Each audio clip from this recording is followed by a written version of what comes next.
যে হালাল খাদ্য হালাল রিজকের দুনিয়াবি কিছু ইফেক্ট আছে, বুঝছেন? ইফেক্টগুলো কি? শরীর সুস্থ এবং শক্তিশালী হয়। ইন্নাল্লাহা তাইয়্যিবুন লা ইয়াকবালু ইল্লা তাইয়্যিবা, সহিহ মুসলিমের হাদিস। আল্লাহ পবিত্র, তিনি পবিত্র জিনিস ছাড়া গ্রহণ করেন না, কবুল করেন না। হালাল খাবেন, শরীর সুস্থ থাকবে। হালাল খাবেন, আপনার মানসিক প্রশান্তি পাবেন। হারাম যদিও আপনি খান, দেখবেন অন্তরের মধ্যে সারাক্ষণ একটা উস্কো শুষ্ক ভাব, আরে এটা খাইতেছি, বাচ্চারা খাওয়াইতেছি, কেমন যেন লাগতেছে, কেমন যেন লাগতেছে, তারপরেও খাইতেছে, শান্তি কিন্তু পাবেন না। নাউযুবিল্লাহ বলেন। এরপরে ফামানিত্তাবা হুদায়া ফালা ইয়াদিল্লু ওয়ালা ইয়াশকা, যে আমার হেদায়েত অনুসরণ করবে সে পথভ্রষ্ট হবে না এবং কষ্টে পড়বে না। আপনি মনে করছেন আল্লাহ এই সুদের টাকা যদি তুলে নিই চলবো কিভাবে? আল্লাহ বলতেছে বান্দা খালি তুলে নে, ইয়াত্তাকিল্লাহ ইয়াজআল লাহু মাখরাজা ওয়া ইয়ারযুকহু মিন হাইসু লা ইয়াহতাসিব, তোর জন্য আমি শত শত পথ উন্মুক্ত করে দেব, যেখান থেকে অগণিত রিজিক দেব, যেটা খাইয়া গণনা করে ফুরাইতে পারবি না। ঘোষণা কার? এরপর আল্লাহ রাব্বুল আলামিন বিশ্বনবী মুহাম্মদুর রাসূলুল্লাহ সাল্লাল্লাহু আলাইহি ওয়াসাল্লামের মাধ্যমে জানাচ্ছেন ফাআন্না ইউস্তাজাবু লিযালিক, তার দোয়া কবুল কিভাবে হবে যখন খাবার হারাম, পানীয় হারাম। আল্লাহ এই হারামখোরদের দোয়া কবুল করেন না, ইবাদত বন্দেগী কবুল করেন না। এই জন্য দুনিয়ায় ভালো থাকতে, আখিরাতে ভালো থাকতে আমাদের সবাইকে হালাল খাইতে হবে ইনশাআল্লাহ বলেন। হারাম খাওয়ার কারণে দুনিয়াবি ক্ষতি কি হয়? শারীরিক ক্ষতি। দেখবেন বড় বড় রোগ ধরা পড়বে, এমন ক্যান্সার আপনার বাড়ি ভিটা বিচে পরে এটারে ট্রিটমেন্ট করাইতে হয়। কথা বলেন, আছে না নয়? অন্তরে অন্ধকার সৃষ্টি হয়ে যায়, দোয়ার মধ্যে চোখে পানি আসে না, নামাজে মজা লাগে না, খালি দাঁড়ায় লুঙ্গির নিচে খাদ যায়, কোনো কিছু তো মজা লাগে না। এ যারা হারাম খায় না, না স্ত্রীর সাথে কথা বলে মজা, না ছেলে মেয়ের সাথে কথা বলে মজা, না মানুষের কাছে সম্মান পাওয়া যায়, এটা কিন্তু হাদিসের মধ্যে আছে। দোয়া কবুল হবে না, মানসিক চাপ বাড়ায় দেবে, অশান্তি সৃষ্টি করবে, জীবনের বারাকা কমায় দেবে। জোরে বলেন না আউযু বিল্লাহ। প্রিয় ভাইরা আমার, তাহলে হালাল খাইতে হবে না হারাম? আল্লাহু আকবার। এখন আসেন, এই যে রিজিক আল্লাহ সুবহানাহু ওয়া তাআলা দিলেন, মাকসাদ কি? আল্লাহ যে খাওয়াচ্ছেন পড়াচ্ছেন, মাকসাদ কি? হালাল জীবিকা কেন অর্জন করবেন? মনে রাখবেন, 5টা বাড়ির মালিক হওয়া এটা প্রশস্ত রিজিক বলে না, 7টা গাড়ির মালিক হওয়া প্রশস্ত রিজিক না। রিজিক হচ্ছে সেটা বারাকার রিজিক, যেখানে অল্প ইনকাম হচ্ছে, বেশি ইনকাম হচ্ছে, ছেলে মেয়েগুলো মানুষ হচ্ছে, মানুষ আপনার কথা শুনছে, মানুষ আপনাকে সম্মান ইজ্জত করছে, আপনি সুস্থতার জীবনযাপন করছেন, এগুলোকে বলা হয় বারাকার রিজিক।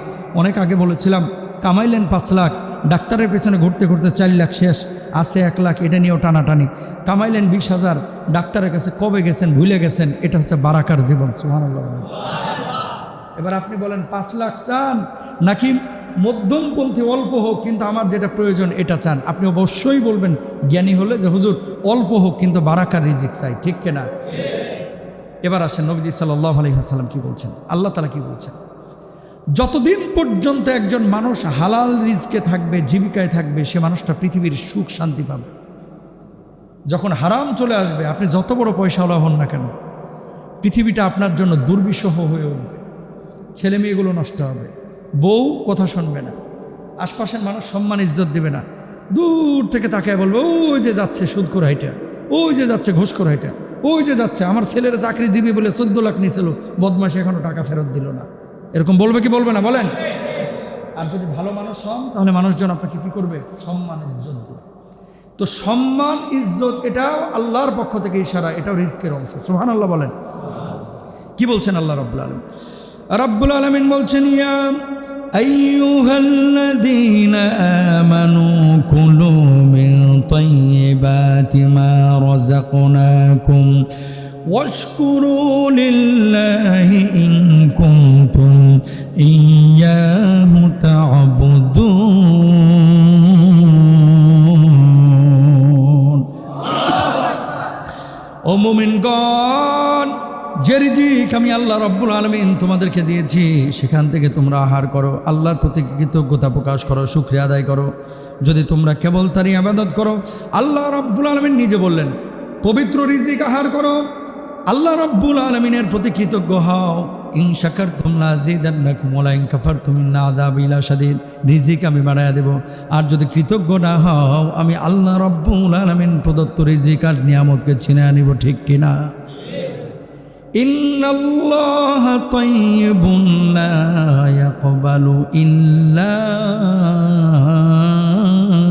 তাইয়্যিবা। আল্লাহু আকবার।